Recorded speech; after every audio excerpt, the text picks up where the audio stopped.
자, 이제 85강 강의로 들어가도록 하겠습니다. 이번엔 계속 저번 강의에 이어서 상가 건물 임대차 보호법인데요. 자, 이 상가 건물 임대차 보호법에서 이제 주택임대차 보호법과 또 다른, 자, 계약갱신 요구 부분도 주택임대차 보호법에 없는 내용이지만 이 권리금 내용도 주택임대차 보호법에 없는 내용이고요. 이거는, 제 작년에 생겼던 부분입니다. 2015년 때 새롭게 들어온 내용으로서 사실 배우다 보면 뭔가 좀 이상해요. 엉터리로만 개정돼가지고 문제가 좀 많아요. 그러나 문제가 많더라도 법은 법이기 때문에 여러분들이 공부를 좀 해놓고요. 앞으로 개정된다고 하는데 언제 개정할지 모르겠습니다. 개정되면 그때 다시 한번 체크를 해서 한번 또 강의를 또 하도록 하죠.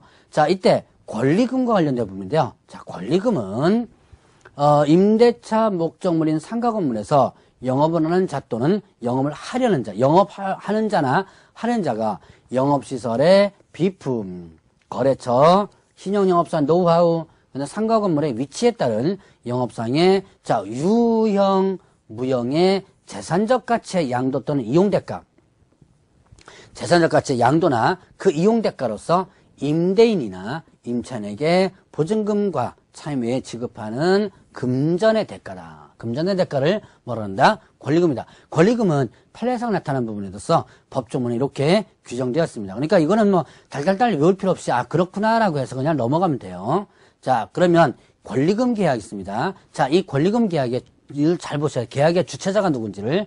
신규 임차인이 되려는 자가 임차인에게 권리금을 지급하기로 하는 계약이다. 자, 신규 임차인이 되려는 자가 임대인에게, 이렇게 되면 틀리죠. 자, 그때 임대인이 임차인에게 이렇게 하면 틀리죠. 자, 조심하시기 바랍니다. 누가 누구에게, 신규 임차인이 되는 자가 누구에게, 임차인에게 이렇게 된 거죠. 그 권리금을 지급하는 계약을 권리금 계약이라고 한다. 자, 그러면 이때 권리금의 회수 기회를 부여하는데요. 자, 임대인은 임대차 기간이 끝나기 3개월 전부터 임대차 종료시까지, 자, 3개월 전부터 임대차 종료시까지 권리금 계약에 따라 임차인이 주선한 신규 임차인이 되는 자로부터 권리금을 지급받을 것을 방해서는 한다. 자, 임차인이 주선한 신규 임차인이 되는 자로부터 권리금을 지급받을 것을 방해서는 안 된다. 방해금지가 끝나기 3개월 전부터 종료시까지예요. 자, 그러면 이때 누구가 임차인이 주선한 신규 임차인. 자, 여기서 임대인이 주선한 신규 임차인이 아닙니다. 임차인이 주선한 신규 임차인이 되는 자로부터 권리금을 지급받을 것을 방해서는 안 된다. 자, 그러면 이때 계약갱신 요구를 거절해서 사유의 어느 하나에 해당하는 경우에는 일단 제외한다 그러는데요. 그런데 이제 예를 들어서 계약갱신 요구를 거절한 사유, 대표는 뭐예요? 3개 차임을 연체한 경우 이런 거죠. 예를 들어서 3개 차임을 연체하는 경우라든가 이런 경우는 일단은 방해도 된다는 얘기예요. 이 방해 금지 규정이 적용되지 않는 거죠. 자, 그러면 이때 금지되는 방해인을 보게 되면요. 임차인이 주선한 신규 임차인이 되려는 자. 누가 주선한 거예요? 임차인이 주선한 신규 임차인이 되려는 자에게 권리금을 요구하거나 누가? 임대인이 권리금을 요구하거나 임차인이 주선한 신규 임차인이 되는 자로부터 권리금을 수수하는 행위. 누가 하는 거예요? 그러니까 권리금을 요구하거나 수수하는 것은 누가?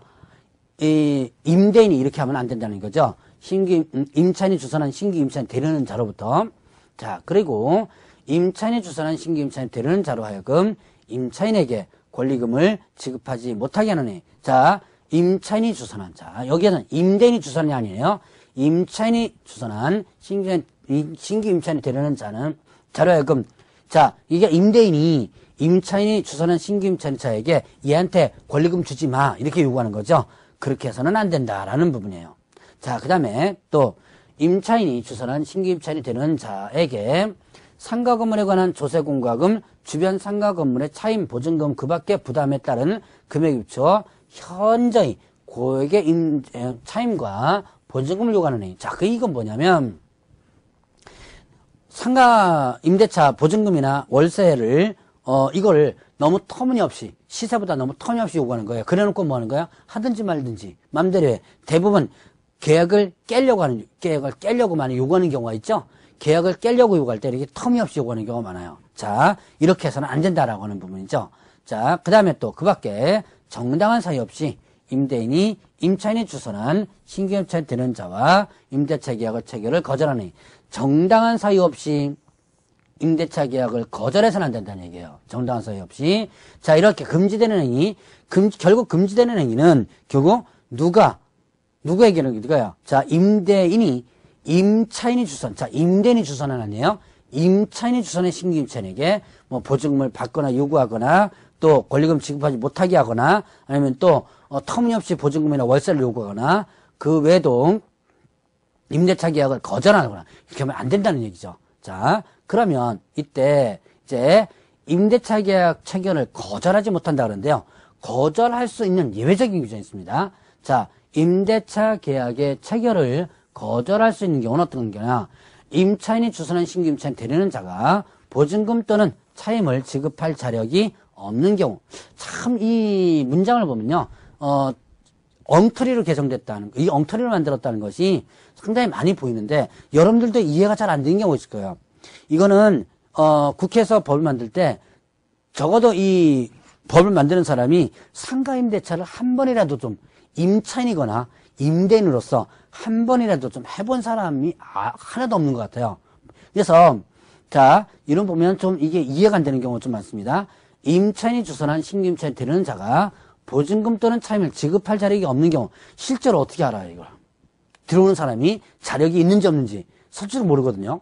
자, 그러면 또한 임차인이 주선한 신규 임차인이 되려는 자가 임차인으로서 의무를 위반할 우려가 있거나 그 밖에 임대차를 유지하기 어려운 상당한 사유가 있는 경우 의무를 위반할 우려가 있다가 한다면 그 도대체 의무를 위반할 우려가 어떻게 우려가 있는지는 모르죠. 자, 아주 자의적인 해석이 나올 수 있는 그런 부분입니다. 어쨌든 거절 사유가 이런 부분이 있으니까 여러분들 이제 알아두고 넘어가셔야 돼요. 자, 그 외에도 임대차 목적물인 상가 건물을 자, 1년 6개월 이상 자, 숫자 기억해 놓으셔야 돼요. 1년 6개월 이상 영리 목적으로 사용하지 아니한 경우. 예를 들어서 1년 6개월 이상 예를 들어서 교회에 뭐 기부한다든가 그런 거죠. 자, 임대인이 선택한 신규 임대인이 선택한 신규 임차인이 임차인과 권리금 계약을 체결하고 그 권리금을 지급하는 경우 누가 선택한 신규 임차인이 임차인이 아니라 임대인이 선택한 신규 임차인이 임차인과 권리금 계약을 체결하고 권리금을 지급한다라고 한다면 이때는 임차인이 주선한 신규 임차인과 계약을 체결을 거절할 수 있다라는 얘기죠. 자, 그래서 이 거절할 수 있는 사유들 잘 한번 체크해 보시고요. 특히 이 숫자 1년 6개월 요거 어려운지 좀 조심해서 보시기 바랍니다. 자, 그러면 손해배상 청구 관련